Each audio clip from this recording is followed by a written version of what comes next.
Our first speaker for today is also becoming a resident speaker at HackConf, and he always gathers the best feedback for his talks.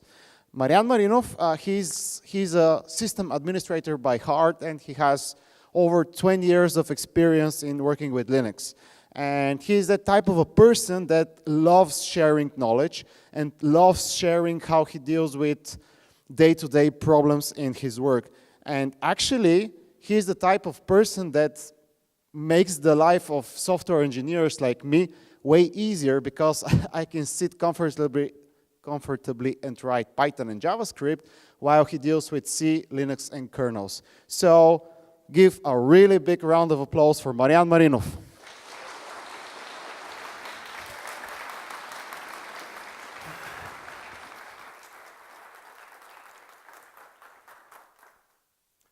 Hello, and for those of you that don't know who am I am the Chief System Architect of SiteGround, and as it was said, I'm System Administrator, and also I'm helping with the organization of OpenFest and a bunch of other events here in Bulgaria. I also teach network security and system administration in Sofia University and SoftUni. So today, I'm not going to present my cheerful talks like usually. Let's Encrypt is something interesting, but for us it was a major failure.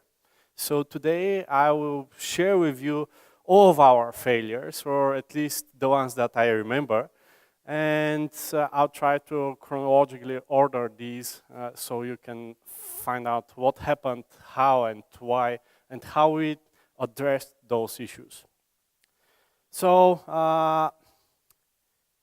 it is really a sad talk. Nothing funny here, and everything funny was really, really bad. Google, in September 2016, decided that HTTP traffic is bad.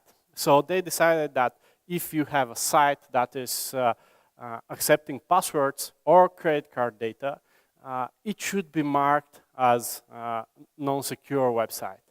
And in 2017, in January, they actually changed the Chrome browser, and it was marked as insecure. Then in April 2017, they decided, okay, this is not enough. We would simply say all sites that have any kind of forms, all data that is transferred to them should be over SSL. So, okay, that's not a big problem. Not much changed since January, right?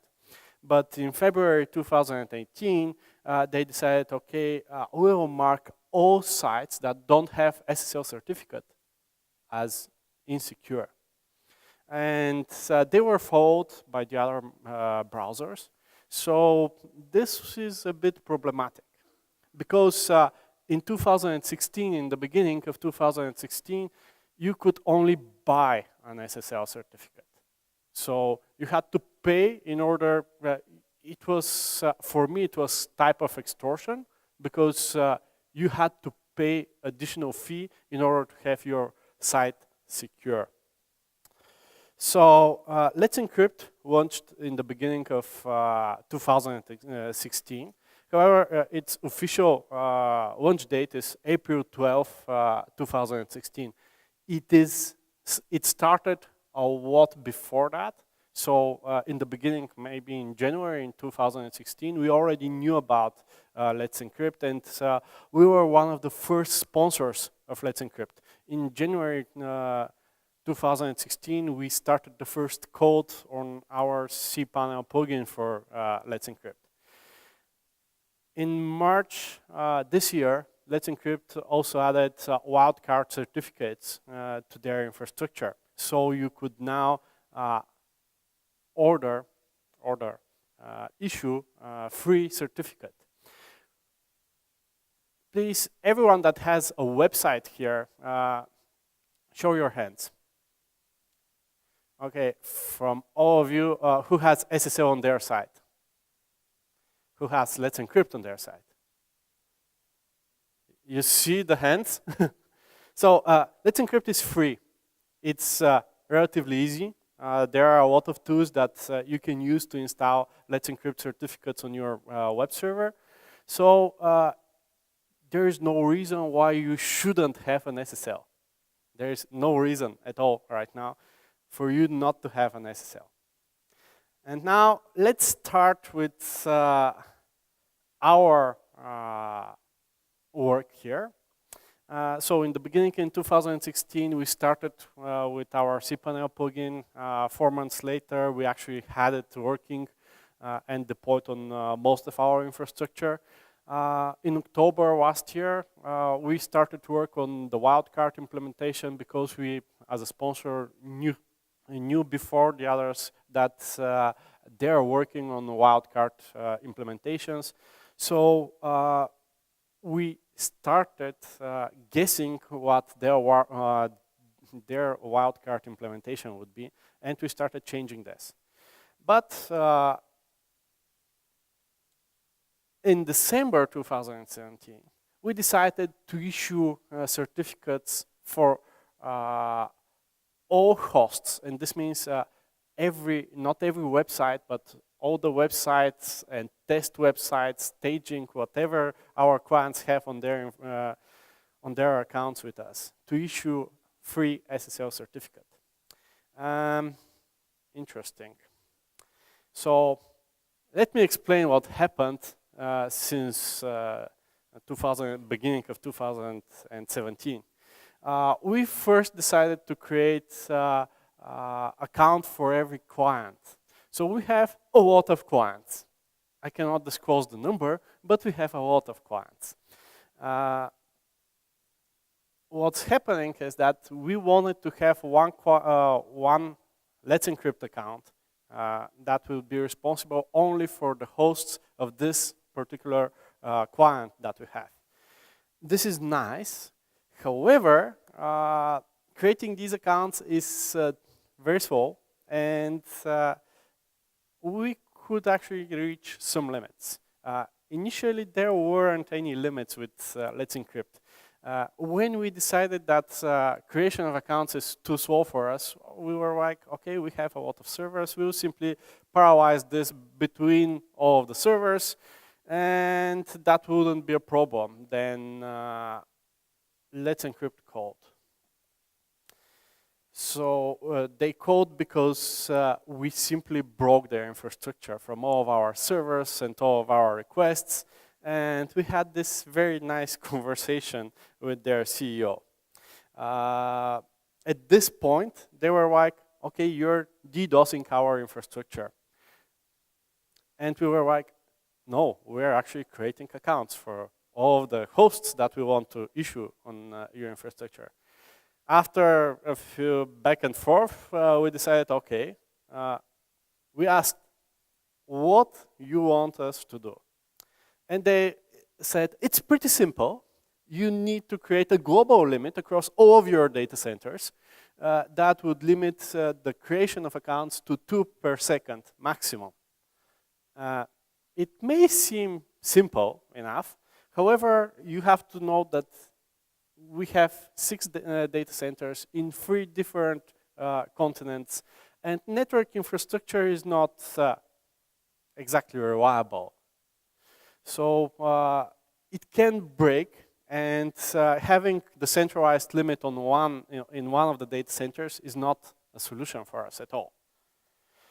So implementing such a lock is a problem in terms of performance and in terms of reliability. Performance because when you have thousands of servers, one machine cannot be responsible for all of this locking. So we decided to use Consul from HashiCorp and its locking mechanism. So it was nice in the beginning when we were testing it with a few servers. Then at certain point, the connectivity between our data centers in Chicago and Amsterdam simply disappeared for a few minutes. And the Consul master servers were, let's say, with incorrect state. and walking didn't work for maybe 2 days. So during these 2 days, we were not able to issue any certificates, creating any accounts. So, okay. With all of our customers, the limit was not enough. With 2 per second, you can easily calculate how much accounts you can create within 1 day. So it wasn't a big, it wasn't the proper solution for us. So Let's Encrypt, again, we had a talk with them, and they proposed that we should switch to a single account for all of our servers. That seemed like a reasonable idea at the time. Unfortunately, it wasn't so good, simply because issuing the certs for everyone was not on the table at the moment. We were only issuing certificates for everyone that had actually requested this from our cPanel plugin, or if they have moved their Let's Encrypt certificate to our infrastructure. So, okay, at this point, we don't have a lot of certificates, maybe around 20, 30,000 certificates. So this is not a lot. Currently, we have millions. So,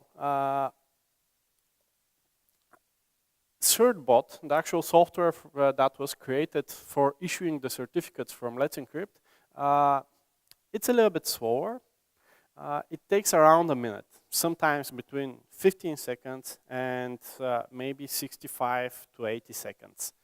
So depending on the connectivity and their load on their infrastructure, it takes roughly a minute to issue one certificate. So issuing one certificate when we have only 20, 30,000 certificates is not a problem. But as I stated before, in December 2017, we decided that we should issue one certificate for each host on our infrastructure. And we have millions of hosts. So you can easily calculate that 1 million minutes is 16,000 hours, which is roughly 2 years and something of days, if you are going to sequentially issue these certificates. So again, we decided, okay, that's not a big deal. We will simply paralyze it. We have thousands of machines. It shouldn't be a problem. Or so we thought. It's nice that we have so many servers and we can paralyze this. However, we were thinking that the infrastructure of Let's Encrypt in the late 2017 should be able to handle millions of requests per second, simply because it's so huge, right? They have like 20, 30 million certificates or more, I don't remember. They have a lot of certificates. So we were assuming, wrongly, that they can handle this. And we also assumed that they have limit for this, wrongly. I don't remember who decided that we should do this between Christmas and New Year. Most probably it was the marketing that they said, okay, it would be a nice Christmas present for everyone. But it wasn't so funny. We caused huge DDoS. However, since it was between Christmas and New Year, both SiteGround and Let's Encrypt didn't have the people to actually handle this. So we effectively brought down Let's Encrypt for a week. It was intermittent, but we had these interesting emails just between, let's say, 28th of December and 2nd of January. So 6 data centers, 3 continents. Every server was trying to issue up to 6 certificates per second in parallel, not per second. So this is a lot. So Let's Encrypt implemented limits for us because of us. Okay, not for us, but because of us. We had this interesting call with Let's Encrypt. At this point, they were saying, okay, we see your autonomous system, we see your IP ranges. If you don't stop, we will block all of your IP ranges. Simply, we cannot handle this. And we were like, okay, we'll reduce the 6 to 2.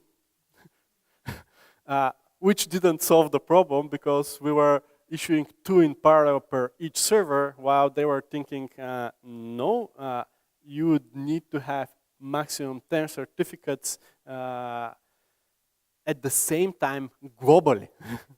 While we were globally 10 certificates, no, this is not gonna cut it. So while we were implementing console log at this, again, but this time for a different limit, Let's Encrypt implemented finally their limits maybe around 4th or 5th of January. So at this point we already had issued more than 1 million certificates within a week. Keep this in mind. This is within a week we have issued 1 million certificates or more. So for a week there were issues with Let's Encrypt, but only for a week. After that, we already have issued most of our certificates, the most important ones, and then we slowly were adding the rest. So in March, renewals became a problem because at a certain point we had to renew 1 million certificates within 3 days. We started to see different limits that were implemented on Let's Encrypt, that were old limits now, like the number of certificates that have the same hosts inside their common name. So this means that if we have a certificate that for some reason has been deleted by the user, and it was issued within the same week of the renewal, we would try to issue it again. And if there is a problem, we will try to issue it again and again and again, and we don't have a limit for this. So we try and try and try and try, and there is a limit, I think it was 10 times, after which you're blocked for a week to issue this particular certificate. So you cannot issue it within the next week. Then we were thinking, okay, we will simply issue these certificates or issue the renewals through Let's Encrypt, and it will simply work.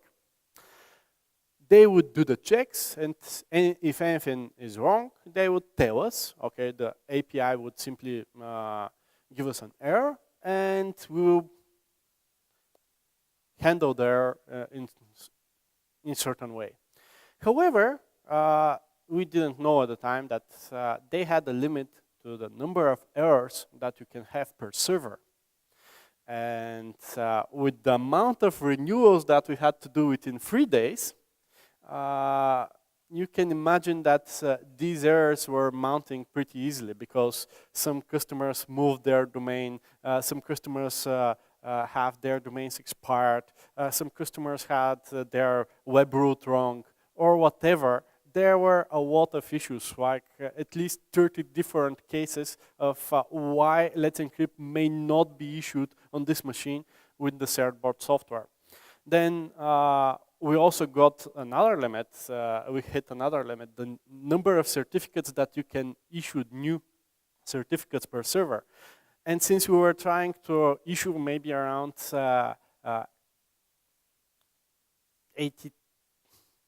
80,000 certificates a day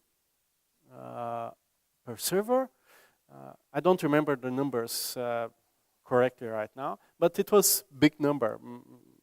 At least 40,000 certificates per server we had to issue at a certain point.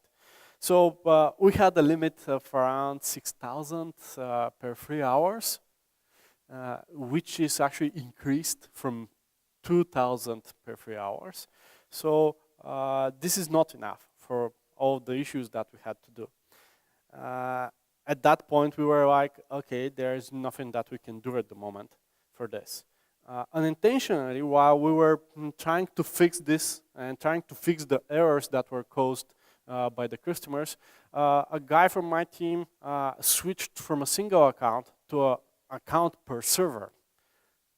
It was an unfortunate mistake, which created a lot of new challenges. First, we created these accounts without actually knowing that we created them.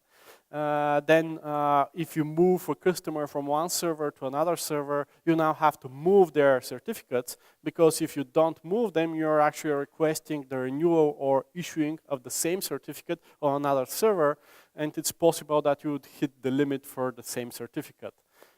And that's a problem. Then we still had the issue with slow issues, slow issuing of certificates. So we again decided, okay, we will try to paralyze it just a bit this time. It didn't work quite well. So we were switched to sequential execution across most of our infrastructure. And then the other problem was that in order to handle some of the errors that we were receiving from Let's Encrypt, we had to patch Certbot. And after the fourth change of Certbot, I was like, no, we are not going to continue with this. In January, Let's Encrypt told us that they will switch from ACME v1 to ACME v2. ACME is the protocol that is used to issue the certificates. And v2 will actually support wildcards, but only if you're doing the verification via DNS, which was quite nice. But the third bot was not ready, and we didn't know how it will look like, what it will do in order to issue these certificates. And since we had this problem, and that this is happening in February, since it was a problem issuing the certificates, the third bot was too slow, I decided that I will write this in Perl with NetAcme2 library. Within a week, we already had our ACME bot working, and so we decided that we would spend the rest of the time trying to replicate the limits that Let's Encrypt have on their infrastructure on our infrastructure, simply because we can implement a little bit lower limits and know when we have reached those limits, and would have the possibility to increase these limits just a little bit in cases when we want to renew these certificates. It was very important to have these limits on our infrastructure, simply because every time we hit a limit on Let's Encrypt infrastructure, it's either immutable, cannot be changed, or it takes a week or more to be changed. So even though they can change some of the limits, it's not very easy. And this is a problem because all of our customers now have their certificates, and we have to fix those problems. While we were trying to fix the problem with the errors that we were creating to Let's Encrypt and hitting their error limits, the next wave of renewals came, and yeah, it wasn't good. Every time it took us a week to actually issue the certificates that we issued within 2 or 3 days before New Year's. We have implemented for each account that we have created a limit on our infrastructure, but this limit was a sliding window limit. Why? Because we wanted to have a limit that would say within the next 3 hours you can issue maximum of 600 certificates, for example. This means that if this is your 3 hours period, after it moves a little bit, you want to remove all the oldest issues that you already had and move it with the time. This wasn't a very big deal. We implemented it with expiring keys in Redis on each machine. Then we decided, okay, we'll implement this for everyone for the global account. And this was very interesting because again, we have this problem with the performance and reliability. And the performance was a bit of an issue. First, I implemented it with Redis on one server, and all of our infrastructure was calling the server. And the Redis on this machine took like 3 cores just for each check that we were doing on it. It is an in-memory database, so it's fast, but we have a lot of servers. So we implemented high availability for this, and after that, we had to think about the reliability of the network. What happens if you cannot reach the server that tells you how many issues that you have at the moment? You have to know what will happen. At a certain point, you would decide, okay, I'll issue it or not. If you're issuing the certificates while you're not increasing the limits, you actually are not informing the rest of the infrastructure that you are issuing anything. So it was problematic. Finally, we stayed with this with a lot of checks on every server, but it's not the good solutions that we wanted for this. And before questions, I want to tell you a little bit more of what we have done. We changed everything from single account per user to single account for the company to per server account. Then we were told by Let's Encrypt, okay, switch again to a single account. We will increase this limit to a bigger number, and after maybe an hour of talking with Let's Encrypt, we agreed what this bigger number would be, and would it be enough? With a lot of stupid mathematics, like we were calculating numbers, like how many certificates we can issue, what's the maximum certificates that we have per server, adding, when, for example, 10,000 to this, and then telling them, okay, you need to give us a limit that will allow us to issue this much certificates. And they were like, no, we cannot do this. You have to think about something else. And it took us an hour just to understand each other, both SiteGround as a company and Let's Encrypt as an issuer. We have different problems that we have to fight. If they increase this limit for everyone in their infrastructure, they will DOS their own infrastructure because they implemented this limit just to prevent what we have done to them a few months before. So they didn't want to implement limits that will break their infrastructure, while we want simply to issue a lot of certificates. Switching to the newest protocol was their first priority for us.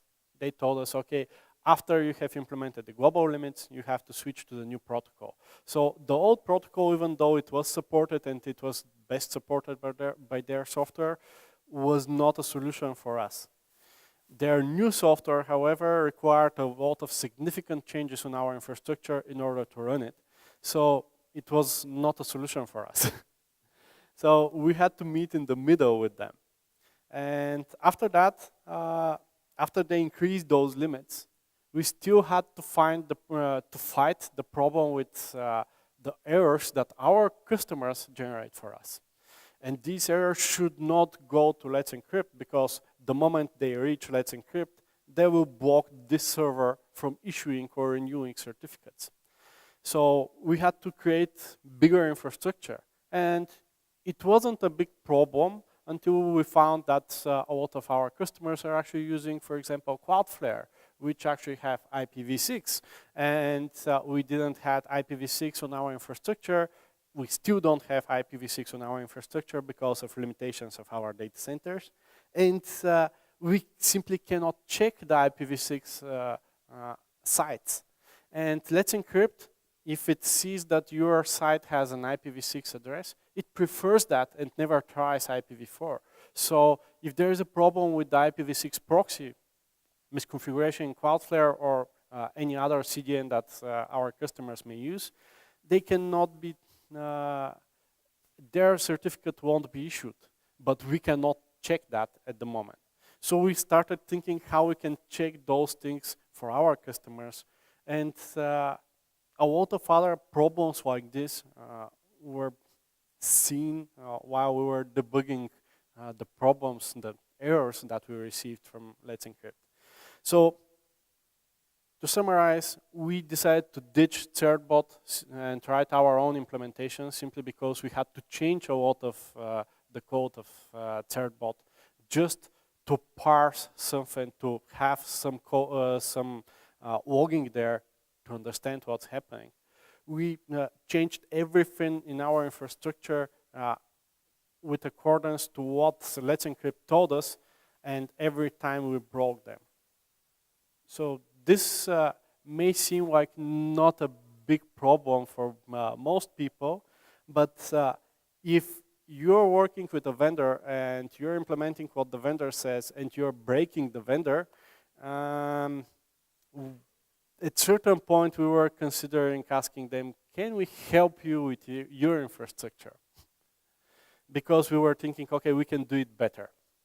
I'm not sure if we can do it better, but the main resolution was speaking with them and trying to find the middle point and the best solution for both sides.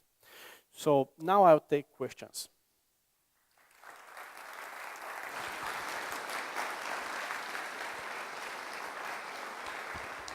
Check. So we have minutes for a few questions. Before I start throwing this at you, when we are done with the questions, please don't go outside because I have something very important to tell you and you want to hear this. And now questions. Right, stand up. Ready? So just wait for the mic to go. Go on. Yeah, hey, very interesting. By the way, as for the first part of your presentation, we actually had the same issues. And like, maybe you have experience why you stopped on this solution, Let's Encrypt. Have you investigated some sort of different providers which can allow to make a certificate for particular partners, or I don't know, like Komodo or something like this? Have you investigated this? Like, there is no other alternative for free SSL certificates. Well, that's why I'm asking. As far as I just remember, like Komodo provides MAPE to provide you a certificate for 90 days for free. For 90 days? Well, yeah. So we already had a commercial vendor for SSLs. We cannot switch to another commercial vendor easily. And Komodo is another commercial vendor. The Let's Encrypt was the only freely available, and that is not exactly commercial. We are sponsoring it, but it's not commercial. Yep. So you can continue the conversation after this. Yeah. Just ask a question. Where? There's again. Coming.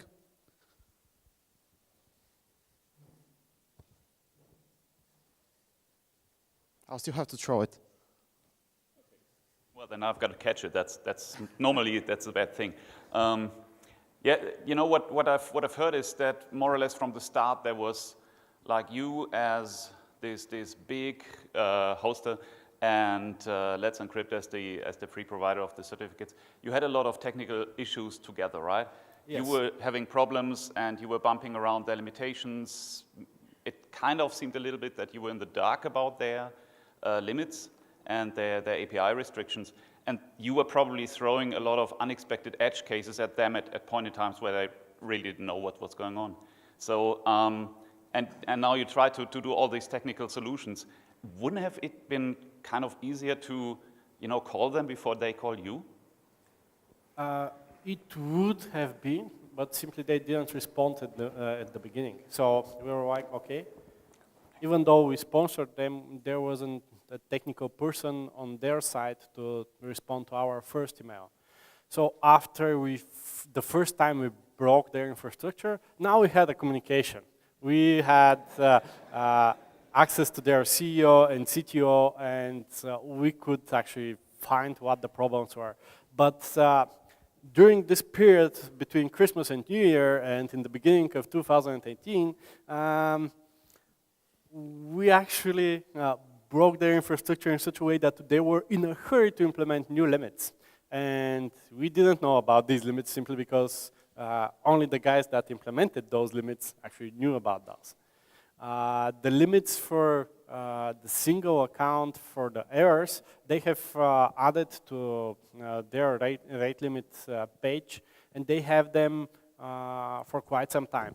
However, we didn't knew that we will hit those limits because we didn't expect that we have so many misconfigured websites. So, and we were like, okay, the first time we will have these errors, we'll fix the errors on our side, so we'll fix the sites and remove the sites that cannot be fixed, and we shouldn't have so many errors, right? Wrong assumption. The graph that I have is that we have something like this. The errors are increasing, we are fixing those. The errors are decreasing, and then again they're starting to increase without anything changed on our infrastructure. Simply the clients change something, which is expected for the clients, but we were expecting this not to affect our infrastructure as a whole. And for our infrastructure, it didn't affect us. But Let's Encrypt were generating more and more errors. And Certbot didn't handle the errors. What I mean is that you generate an error from Let's Encrypt, and then you actually have to get the information for this error with another call. And this call, in order to get this information, you had to change Certbot to log this information because it didn't give you this data. And we couldn't do anything about this at that time. So we actually patched Certbot, uploaded it again on our infrastructure, got the errors, saw that this is an error, and we can now remove this host because it generates an error, so the next time it wouldn't generate these errors. So yeah, we didn't know that we would have these errors. We actually didn't know that there were errors at all because they were not fully reported in the logs of Certbot. So even though there were the rate limits page and they were described there, we couldn't know that we are hitting those limits. This is why we switched to our own infrastructure, our own software, simply because it's easier for us to handle the errors and see everything that's happening. All right, I guess we have for like one more question time. Anyone? Oh, over there. Stand up and I'll throw. Nice catch. Just wait for the mic to work. Try again. Sorry. It's turned off during the flight. Yeah, have this. Thank you. Because you mentioned that you knew already that you have a lot of customers, did you explore the possible solution of bringing up your own certification authority or something in this direction? Let's say that the pile of documents that you need to have in order to have your own certificate authority without the payment stuff is something like this big. Yeah, this big. So yeah, and it would take us a year maybe to actually create the infrastructure that is going to support this. And we were considering this like every major fuck up that we had. So maybe 5 times. Then at the 5th time, we actually checked how much it will cost us and what we have to do. We definitely did the research for that. And then we were like, okay, no.